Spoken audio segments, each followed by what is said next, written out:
जय हिंद। सबसे पहले मैं आपको 30 सेकंड में कोशिका के बारे में बेसिक जानकारी दे देता हूँ।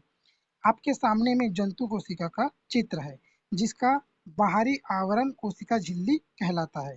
इस कोशिका झिल्ली के अंदर में गोल्गी काय, सेंट्रोसोम, लाइसोसोम, केंद्रक, राइबोसोम, माइटोकॉन्ड्रिया इत्यादि पाए जाते हैं। अब चलते हैं प्रश्नों की तरफ, जिसमें से पहला प्रश्न है, कोशिका के खोजकर्ता या जनक कौन है? उत्तर, रॉबर्ट हुक। रॉबर्ट हुक ने कोशिका को सर्वप्रथम खोजा था। इन्होंने मरी हुई कोशिका को ढूंढा था। यहाँ पर आप कोशिका का चित्र देख सकते हैं। ये जंतु कोशिका का चित्र है। अगला प्रश्न, प्रश्न क्रमांक 2, जीवित कोशिका की खोज किसने किया था? उत्तर है Antony von Leeuwenhoek. Antony von Leeuwenhoek ने सबसे पहले तालाब के पानी में जीवित कोशिका को देखा था। अगला प्रश्न, कोशिका सिद्धांत किसने दिया था? उत्तर, स्लाइडेन व स्वान ने मिलकर कोशिका सिद्धांत दिया था। इसके अनुसार हमारा शरीर कोशिकाओं से मिलकर बना है, बात कही गई। अगला प्रश्न, सबसे छोटी कोशिका किसकी होती है? उत्तर, माइकोप्लाज्मा। यहाँ पर आप माइकोप्लाज्मा का चित्र देख सकते हैं। अगला प्रश्न, सबसे बड़ी कोशिका किसकी होती है? उत्तर, शुतुरमुर्ग का अंडा। शुतुरमुर्ग के अंडे में जो कोशिकाएं होती हैं वो ओवरऑल सबसे बड़ी होती हैं। अगला प्रश्न, मनुष्य में छोटी कोशिका किसकी होती है? उत्तर, मनुष्य में छोटी कोशिका शुक्राणु की होती है। ये पुरुष के वृषण में बनता है। अगला प्रश्न, मनुष्य में बड़ी कोशिका किसकी होती है? उत्तर, अंडाणु। महिलाओं का जो अंडाणु होता है वो सबसे बड़ी कोशिका होती है मनुष्य में। अगला प्रश्न, मनुष्य में सबसे लंबी कोशिका कौन सी है? उत्तर, न्यूरॉन कोशिका, जिसे हम तंत्रिका कोशिका के नाम से भी जानते हैं। यहाँ पर आप न्यूरॉन कोशिका का चित्र देख सकते हैं। अगला प्रश्न, प्रश्न क्रमांक 9, सबसे तेज कोशिका विभाजन किस अंग में होता है? उत्तर, लीवर, जिसे हम यकृत के नाम से भी जानते हैं। यकृत में सबसे तेज कोशिका विभाजन होता है। कोशिका विभाजन का मतलब कि एक कोशिका टूटकर एक नई कोशिका का निर्माण करती है और दोनों कोशिकाओं में समान अंग समान संख्या में और निश्चित अनुपात में होते हैं। अगला प्रश्न, यहाँ पर आप लीवर का चित्र देख सकते हैं। प्रश्न क्रमांक 10, किस अंग में कोशिका विभाजन नहीं होता है? उत्तर, न्यूरॉन कोशिका, जिसे हम तंत्रिका कोशिका के नाम से भी जानते हैं। न्यूरॉन कोशिका हमारे मस्तिष्क में पाया जाता है और इसमें कोशिका विभाजन नहीं होता। इसीलिए कहते हैं कि गाड़ियां चलाते वक्त हेलमेट पहनिए, क्योंकि अगर न्यूरॉन कोशिका में तनिक भी खरोच आ गया तो वो कोशिका विभाजित होकर ठीक होने वाला नहीं है, जिससे मनुष्य की मौत हो जाती है। प्रश्न क्रमांक 11, कोशिका को विज्ञान में किस नाम से जाना जाता है? उत्तर, साइटो। विज्ञान में कोशिका को साइटो के नाम से जाना जाता है। सेल इसका अंग्रेजी नाम होता है। अगला प्रश्न, कोशिका का बाहरी आवरण, जिसे कोशिका झिल्ली, प्लाज्मा झिल्ली, मेम्ब्रेन इत्यादि नाम से जाना जाता है, किसका बना होता है? उत्तर, प्रोटीन। प्रोटीन से कोशिका झिल्ली का निर्माण होता है। अगला प्रश्न, कोशिका भित्ति किसका बना होता है? उत्तर, सेल्यूलोज। सेल्यूलोज से कोशिका भित्ति का निर्माण होता है। कोशिका भित्ति केवल पेड़ पौधों में पाया जाता है। अगला प्रश्न, माइटोकॉन्ड्रिया की खोज किसके द्वारा किया गया? उत्तर, अल्टमैन। अल्टमैन के द्वारा माइटोकॉन्ड्रिया का खोज किया गया। अगला प्रश्न, कोशिका के किस अंग में श्वसन का काम होता है? उत्तर, माइटोकॉन्ड्रिया। माइटोकॉन्ड्रिया में श्वसन का काम होता है। इस श्वसन के कारण माइटोकॉन्ड्रिया में एक चक्र चलता है, जिसे हम चैन रिएक्शन कहते हैं, चैन अभिक्रिया कहते हैं। इस चैन अभिक्रिया के कारण हमारे शरीर में एटीपी का निर्माण होता है और 38 एटीपी मिलकर एक ग्लूकोज का निर्माण करते हैं। इस ग्लूकोज से हमें ऊर्जा प्राप्त होता है। इसीलिए माइटोकॉन्ड्रिया को ऊर्जा गृह शक्ति गृह, पावर हाउस इत्यादि नामों से जाना जाता है। अगला प्रश्न, माइटोकॉन्ड्रिया के आंतरिक दीवार को क्या कहते हैं? उत्तर क्रिस्टी। क्रिस्टी माइटोकॉन्ड्रिया के आंतरिक दीवार को कहा जाता है। अगला प्रश्न, गोल्जी काय की खोज किसके द्वारा किया गया? उत्तर कैमिलो गोल्जी। कैमिलो गोल्जी द्वारा गोल्जी काय का खोज किया गया। अगला प्रश्न, राजधानी क्या काम करता है? उत्तर संग्रहण का काम करता है। आपने सुना होगा कि हमारे शरीर में लगभग 65% पानी होता है। ये पानी कहाँ पे होता है? हमारे पेट में? नहीं, ये पानी राजधानी में जमा होता है। जब शरीर को पानी की आवश्यकता होती है तो ये राजधानी से पानी को सोख लेते हैं, और राजधानी में 1% पानी की कमी होती है तो हमें प्यास का एहसास होता है, और 10% पानी की कमी होती है तो व्यक्ति की मौत हो जाती है। मतलब राजधानी पानी संग्रहण का काम करता है। अगला प्रश्न, तारक काय की खोज किसके द्वारा किया गया? उत्तर बोबरी। बोबरी ने तारक काय की खोज की। अगला प्रश्न, प्रश्न क्रमांक 20, तारक काय का क्या काम है? उत्तर कोशिका विभाजन। कोशिका विभाजन में तारक काय बहुत मदद करता है। प्रश्न क्रमांक 21, तारक काय किस अंग में सबसे अधिक पाया जाता है? उत्तर लीवर में। लीवर में सबसे अधिक तारक काय पाया जाता है। तारक काय को सेंट्रोसोम भी कहते हैं। अगला प्रश्न, प्रोटीन फैक्ट्री किसे कहते हैं? उत्तर राइबोसोम। राइबोसोम को हम प्रोटीन फैक्ट्री कहते हैं। अगला प्रश्न, राइबोसोम की खोज किसके द्वारा किया गया? उत्तर पैलाडे। पैलाडे द्वारा राइबोसोम की खोज किया गया। अगला प्रश्न, कोशिका का मस्तिष्क किसे कहते हैं? उत्तर केंद्रक। केंद्रक कोशिका को नियंत्रित करता है, इसीलिए केंद्रक को कोशिका का मस्तिष्क कहते हैं। अगला प्रश्न, केंद्रक की खोज किसके द्वारा किया गया? उत्तर रॉबर्ट ब्राउन।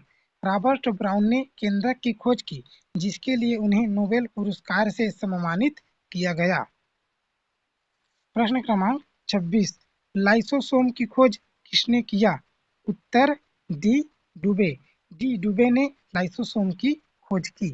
अगला प्रश्न, कोशिका का एटम बम या आत्महत्या की थैली किसे कहते हैं? उत्तर लाइसोसोम। लाइसोसोम में पाचक केमिकल पाया जाता है जो पूरे कोशिका को विशेष परिस्थितियों में खत्म कर देता है, पचा देता है। इसीलिए लाइसोसोम को एटम बम या आत्महत्या की थैली या आत्मघाती झोला कहते हैं। अगला प्रश्न, लाइसोसोम नहीं पाया जाता है? उत्तर आरबीसी, रेड ब्लड सेल्स, लाल रक्त कणिकाएं में लाइसोसोम नहीं पाया जाता है। अगला प्रश्न, प्रश्न क्रमांक 29, गोल्जी काय क्या काम करता है? उत्तर ऊर्जा का परिवहन। यह माइटोकॉन्ड्रिया में बनने वाली ऊर्जा का एक जगह से दूसरे जगह परिवहन का काम करता है। अगला प्रश्न, गोल्जी काय में कौन से कार्य संपादित होते हैं? उत्तर पदार्थों के पैकेजिंग। ध्यान रहना, गोल्जी काय ऊर्जा का परिवहन करता है, लेकिन गोल्जी काय में बोला गया तो पदार्थों के पैकेजिंग का कार्य संपादित होते हैं। प्रश्न क्रमांक 31, कोशिका का रसोई घर किसे कहते हैं? उत्तर क्लोरोप्लास्ट। क्लोरोप्लास्ट को कोशिका का रसोई घर कहते हैं। क्लोरोप्लास्ट को हिंदी में हरित लवक कहते हैं। ये केवल पेड़ पौधे में पाए जाते हैं, जिससे पेड़ पौधे प्रकाश संश्लेषण की सहायता से भोजन का निर्माण करते हैं। इसीलिए क्लोरोप्लास्ट को रसोई घर कहा जाता है। अगला प्रश्न, प्रोकैरियोटिक कोशिका में दिखने वाला एकमात्र कोशिकांग है? उत्तर राइबोसोम। राइबोसोम ही एक ऐसा कोशिकांग है जो प्रोकैरियोटिक कोशिका में दिखता है। यहाँ पे आया है प्रोकैरियोटिक कोशिका, इसका मतलब क्या होता है? प्रोकैरियोटिक कोशिका, कोशिका के अंदर में पाया जाता है केंद्रक, और इस केंद्रक के बाहर चारों तरफ अगर झिल्ली है तो उसे यूकैरियोटिक कहेंगे, और झिल्ली नहीं है तो उसे प्रोकैरियोटिक कोशिका कहते हैं। मतलब केंद्रक के बाहर चारों तरफ अगर झिल्ली नहीं है तो उसे प्रोकैरियोटिक कोशिका कहते हैं। अगला प्रश्न, लवक किसमें पाए जाते हैं? उत्तर पादप में। अगला प्रश्न, यूकैरियोटिक की कोशिका भित्ति किसकी बनी होती है? उत्तर सेल्यूलोज। यहाँ पे आया है यूकैरियोटिक कोशिका, इसका मतलब क्या होता है? कोशिका के अंदर में पाया जाता है केंद्रक। केंद्रक के बाहर में अगर झिल्ली है तो उसे हम यूकैरियोटिक कोशिका कहते हैं। अगर झिल्ली नहीं है तो उसे प्रोकैरियोटिक कोशिका कहते हैं। अगला प्रश्न, फलों का पीला रंग किसके कारण होता है? उत्तर ज़ैंथोफिल के कारण फलों का पीला रंग होता है।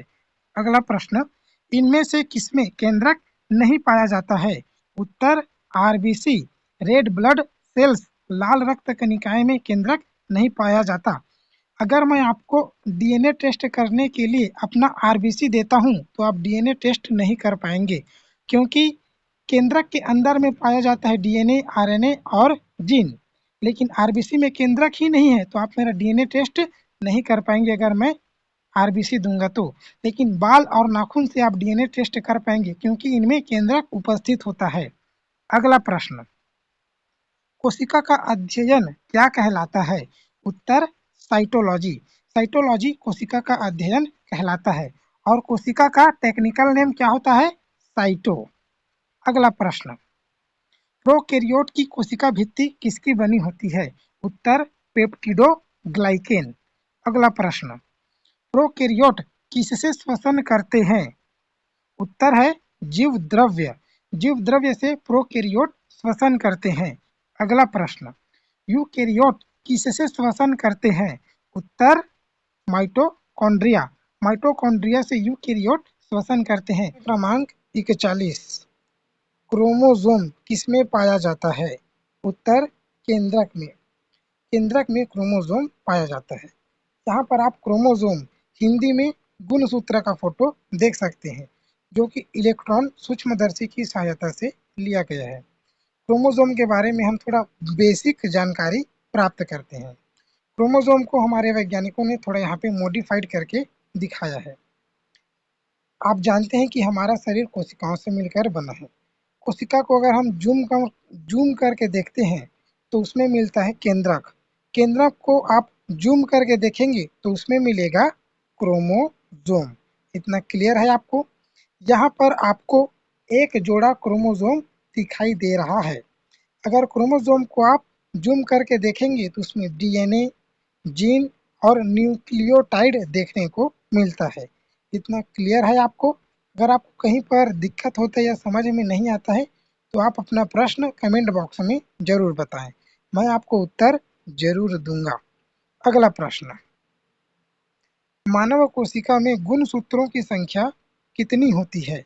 उत्तर 46 और जोड़ा में 23। अगर जोड़ा में पूछा जाएगा तो 23 जोड़ा गुणसूत्र और सिंपल गिनती में पूछा जाएगा तो 46 गुणसूत्र एक कोशिका में पाया जाता है। जोड़ा में 23, सिंपल गिनती में 46, ऐसा क्यों करते हैं? चलिए इसको थोड़ा समझ लेते हैं। समझने के लिए आप स्क्रीन पर ध्यान से देखिए कि जोड़ा में कैसे गिनते हैं। यहाँ पे दिया गया है एक जोड़ा क्रोमोसोम, दो जोड़ा क्रोमोसोम, तीन जोड़ा क्रोमोसोम, चार जोड़ा गुणसूत्र या क्रोमोसोम। जोड़े में इस तरीके से गिनते हैं और सिंपल गिनती में किस तरीके से इस तरीके से गिनते हैं। स्क्रीन पर ध्यान से देखिए, एक गुणसूत्र, एक क्रोमोसोम, तीन क्रोमोसोम, चार क्रोमोसोम, पाँच क्रोमोसोम, छह क्रोमोसोम। सिंपल गिनती में इस तरीके से गिनती करते हैं। अब आपको समझ में आ गया होगा कि जोड़ा में और सिंपल गिनती में कैसे करते हैं। ये वाला प्रश्न आपके माइंड टेस्ट के लिए है कि आपने इस वीडियो से कितना नॉलेज प्राप्त किया है। प्रश्न है, कोशिका का एटम बम या आत्महत्या की थैली किसे कहते हैं? दूसरा प्रश्न, केंद्रक की खोज किसके द्वारा किया गया? तीसरा प्रश्न, कोशिका का रसोई घर किसे कहते हैं? इन प्रश्नों का उत्तर आप कमेंट बॉक्स में दीजिए ताकि मैं समझ सकूं कि आपको इस वीडियो से फायदा हुआ है, जिससे मैं मोटिवेट होऊंगा। धन्यवाद।